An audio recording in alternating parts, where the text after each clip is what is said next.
साथियों नमस्कार। जैसा कि आप सबको पता है कि नीट यूजी 2026 मास लेवल पे पेपर लीक होने की वजह से कैंसिल हो गया और अब रीनीट 2026 21 जून को होने जा रही है। ये सबको पता है बच्चों क्लियरली।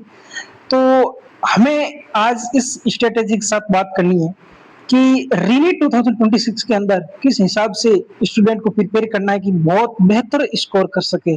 जिन भी स्टूडेंट के अभी नीट 2026 के अंदर 400 450 स्कोर भी है, वो भी बढ़िया स्कोर करके 600 प्लस ला सकते हैं। शर्त ये कि उनको बेस्ट स्ट्रेटेजी के साथ आगे बढ़ना होगा। और सबसे इम्पोर्टेंट ये बात है कि जिन भी स्टूडेंट के अभी नीट 2026 के अंदर जो 600, 650, 670 और 700 तक स्कोर आ रहे थे, उन स्टूडेंट को बिल्कुल खुद को मेंटेन रखना है। किसी भी प्रकार के इमोशनली चीजों में नहीं घुसना है कि मेरे इतने नंबर आ रहे थे, अब क्या होगा क्या नहीं होगा। बिल्कुल आपको पेशेंस रखना है। जो साल भर तैयारी की थी उसके ऊपर विश्वास रखना और 1 महीना खुद को मेंटेन रखना और कुछ नहीं है। कॉन्फिडेंस रखना सबसे बड़ी बात है। जो कॉन्फिडेंस रखेगा वही इस खेल को जीत पाएगा। जो स्टूडेंट इमोशनली ज्यादा हो गया तो वो रह सकता है, इसलिए इमोशनली बिल्कुल भी आपको होना नहीं है। अपने कॉन्फिडेंस पे रखें और तैयारी को बिल्कुल जैसे आ रहे थे वैसे धीरे धीरे करते चले। और मैं एक जो स्ट्रेटेजी बता रहा हूँ, अभी स्टूडेंट 400 पे भी है ना, तो भी इन लगभग बचे हुए 35 डेज, आज से बात करें लगभग 33 डेज बचे हैं नीट के, तो इन दिनों में बहुत बढ़िया स्कोर कर सकता है। बात यह है कि आप प्रिपेयर एक प्लानिंग के थ्रू करें। अगर प्लानिंग नहीं होगी तो फिर कोई मतलब वाली बात नहीं है। इसलिए बात करें कि 21 जून को, तो आज से लगभग 33 डेज बच रहे हैं, तो प्लानिंग किस हिसाब से होनी चाहिए। मैं ये बात कर रहा हूँ कि आज से अगर 33 दिन की कैलकुलेशन बनाएं तो उनमें अपने को इन दिनों में कम से कम 2 से 3 बार अगर आप रिवाइज करोगे तो बहुत बढ़िया स्कोर कर लोगे, क्योंकि पेपर पूरा एनसीईआरटी बेस्ड रहता है। हो सकता है कि इस बार थोड़ा सा पेपर ट्रिकी हो या थोड़ा सा कंफ्यूज चलो, तो हो जाएगा ये कि कट ऑफ कहीं ना कहीं नीचे आ जाएगी। तो इससे आपको डरना नहीं है।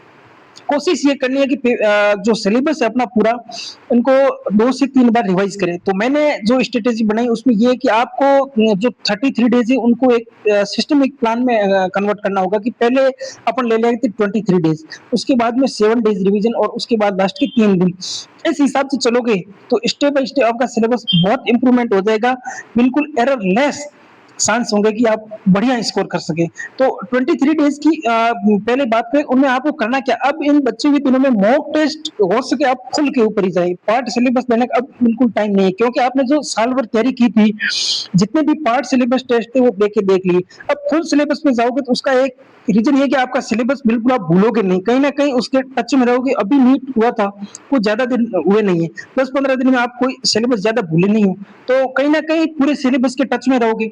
दूसरी बात यह कि जब भी अपन अब तैयारी शुरू करें, पहले की 23 दिन की बात करें, 23 दिन में ये करना है कि आप पहले तो हर 1 या 2 दिन को छोड़ के फुल सिलेबस टेस्ट देना शुरू करें। वो भी आप 2 to 5 पीएम ही दें, क्योंकि नीट का जो टेस्ट का टाइमिंग है वो वही है 2 to 5 पीएम।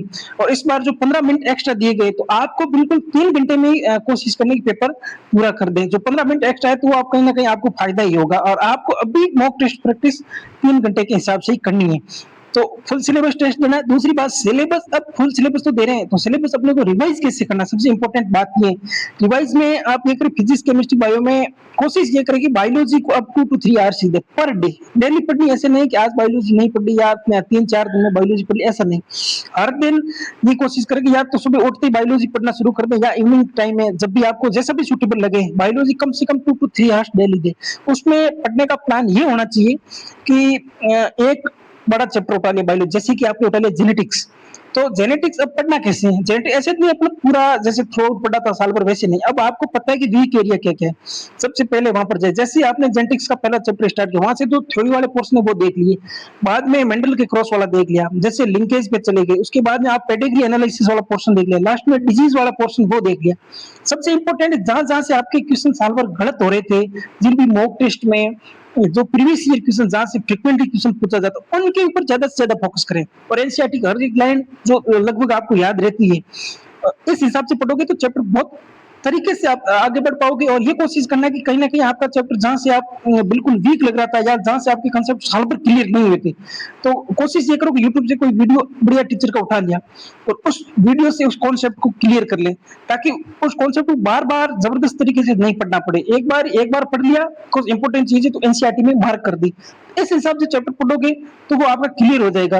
लगभग कोशिश ये करो कि 2 टू 3 आवर्स में एक बड़ा चैप्टर कवर कर लिए, उसके साथ एक छोटा चैप्टर, जैसे कि जेनेटिक्स, और जेनेटिक्स के साथ में एक ले लो आप माइक्रोब से ह्यूमन वेलफेयर।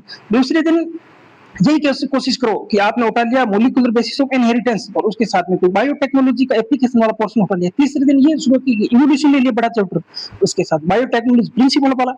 इस हिसाब से बायोलॉजी आप प्लानिंग करें। लगभग आप ये कोशिश करें कि अपने एनसीईआरटी में 30-32 के अराउंड चैप्टर है, तो ये कोशिश करें एक दिन में 2 चैप्टर 3 चैप्टर ऐसे करोगे तो आप बिल्कुल 23 डेज के अंदर बायोलॉजी बहुत बढ़िया तरीके से ले जाओगे। जो भी टॉपिक मैं पूरे पार्ट की या पूरे चैप्टर की बात नहीं कर रहा हूँ, क्योंकि आपने साल भर पढ़ा तो बढ़िया आपका चैप्टर तो तैयार। उसमें कोई सा भी एक टॉपिक है, जैसे कि जेनेटिक्स में बात कर लें, उसमें जो एंजाइम वाला पोर्शन है, जो मतलब इनकम्प्लीट और कंप्लीट डोमिनेंस के बाद में दिया हुआ है, तो वहां से कई लोगों का डाउट रहता है, मल्टीपल एलिलिज्म वहां से डाउट रहता है। तो कोशिश ये करो कि आप छोटा सा यूट्यूब से वीडियो लिया और 10-15 मिनट टॉपिक को क्लियर कर लें, ताकि नीट में थोड़ा भी ट्रिकी क्वेश्चन आए तो आपका गलत ना हो। ये बहुत बड़ी अपॉर्चुनिटी आपके लिए कि आप इस हिसाब से अब इन बची हुए डेज के अंदर बहुत बढ़िया स्कोर कर सकते हैं। तो बायोलॉजी इस हिसाब से पढ़नी। देन अपन पहुंचने वाले केमिस्ट्री के ऊपर। केमिस्ट्री में आपको ये कोशिश करनी ऑर्गेनिक और इनऑर्गेनिक सेम फंडा बायोलॉजी वाला ही रखना है।